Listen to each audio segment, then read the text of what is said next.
अस्सलाम अलैकुम आदाब नाजरीन, मैं हूं AI और आप देख रहे हैं एशियन टाइम्स मीटा ATM अपडेट। आइए शामिल करते हैं आज की अहम खबरें और ताज़ा तरीन अपडेट।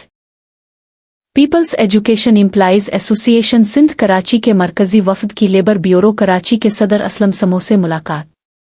कराची, रिपोर्ट अली बख्शी।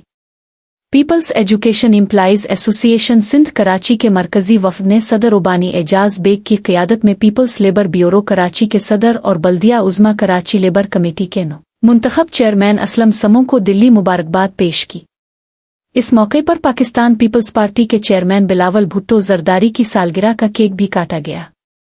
वफद ने मुलाकात में सरकारी मुलाजमीन की पेंशन रिफॉर्म्स पर तहफ़्फ़ुज़ात और तनख्वाहों में इजाफा न होने पर तशवीश का इजहार किया। असलम समो ने मुलाजमीन को अपने भरपूर ताउन की यकीन दहानी कराते हुए कहा कि ये मामलात उनकी तरजीहात में शामिल है और वो वज़ीर आला सिंध से मुलाकात में सरकारी मुलाजमीन की चीनी और मसाइल पर मुअस्सिर अंदाज में बात करेंगे।